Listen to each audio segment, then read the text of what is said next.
Bonjour à toutes et à tous. Mettre un prix sur la pollution, c'est l'idée fondamentale derrière ce qu'on appelle les marchés du carbone.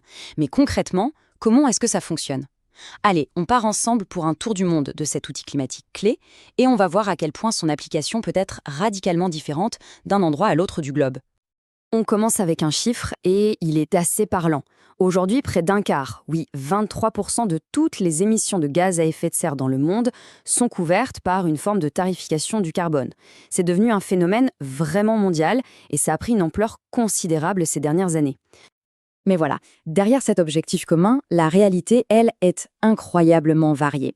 La façon dont ces systèmes sont conçus, leur ambition, leur efficacité, tout ça change de manière spectaculaire d'un pays à l'autre. C'est justement cette diversité qu'on va décortiquer ensemble. Bon, avant de démarrer notre voyage, il nous faut une sorte de boîte à outils. On va juste regarder quelques concepts essentiels pour bien saisir ce qui fait la différence entre tous ces marchés. Premier outil dans la boîte, le linking ou le couplage. L'idée est toute simple, c'est quand différents marchés décident de se connecter, de faire équipe. Ça leur permet de créer des systèmes plus grands, plus liquides et donc, en théorie, plus stables. Ensuite, on a le plafond d'intensité. Alors ça, c'est intéressant. Ce n'est pas une limite absolue sur la quantité totale de pollution. C'est plutôt une sorte de norme d'efficacité. On dit aux entreprises, vous devez émettre moins de CO2 pour chaque produit que vous fabriquez. Ça encourage à produire plus proprement, sans forcément limiter la production totale. Et pour finir, le prix plancher. Voyez ça comme un filet de sécurité. Ça garantit que le prix du carbone ne peut pas s'effondrer en dessous d'un certain seuil. C'est super important pour donner de la visibilité et de la confiance aux entreprises qui veulent investir dans la décarbonation. Et voilà notre grille d'analyse. Pour chaque marché qu'on va visiter, on se posera toujours ces 5 questions. Ça va nous permettre de les comparer de manière simple et claire. La boîte à outils est prête, notre tour du monde peut commencer. On va se concentrer sur 3 exemples, 3 histoires vraiment différentes qui montrent bien toute la diversité de la tarification carbone en action. Notre première escale, c'est la Chine. On parle ici du plus grand marché carbone du monde en termes de volume d'émissions couvertes. C'est une histoire de gigantisme, de démesure. Alors, si on regarde de plus près, c'est un système tout récent, lancé en 2021. La couverture est absolument colossale, 4,5 milliards de tonnes de CO2, mais attention, ça ne concerne que le secteur de l'électricité. On retrouve le fameux plafond basé sur l'intensité et un prix qui pour l'instant reste très bas, autour de 7 à 9 euros la tonne. Et c'est là qu'on touche au cœur du problème. La grande faiblesse du marché chinois, c'est le manque de liquidité. En fait, très peu de quotas sont réellement échangés. On parle de moins de 5%. Une des raisons principales, c'est que la majorité des quotas est allouée gratuitement aux entreprises. Du coup, le marché peine à jouer son rôle essentiel, celui de découvrir le vrai prix de carbone. Allez, on change de continent, direction l'Amérique du Nord avec la Western Climate Initiative, la WCI. C'est sans doute le meilleur exemple au monde de coopération transfrontalière avec un marché commun entre la Californie et le Québec. Cette chronologie nous montre bien comment ce marché s'est construit, pas à pas. D'abord la Californie en 2012, puis le couplage avec le Québec 2 ans plus tard. Ensuite, on a étendu la couverture pour inclure les carburants et l'ambition n'a cessé de croître depuis.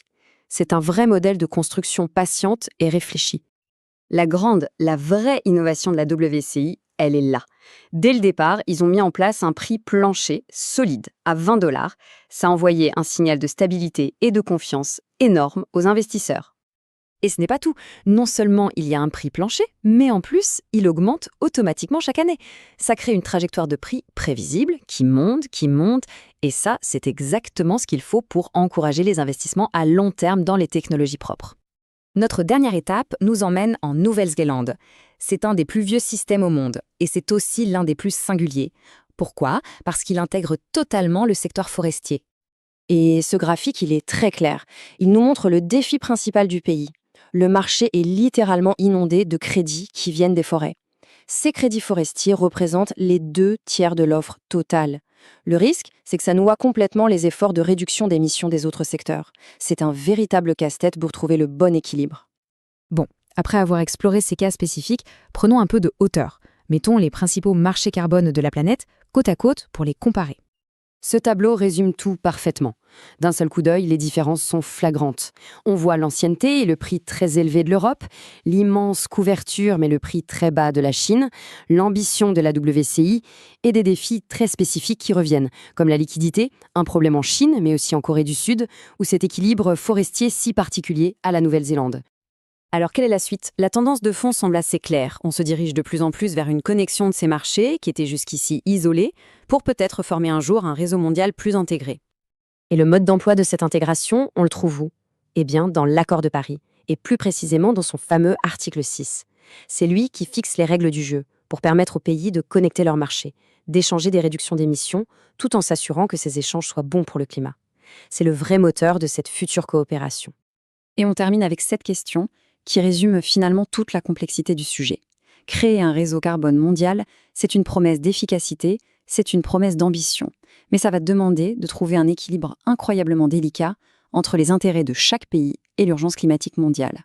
C'est sans doute ça le grand défi des années à venir.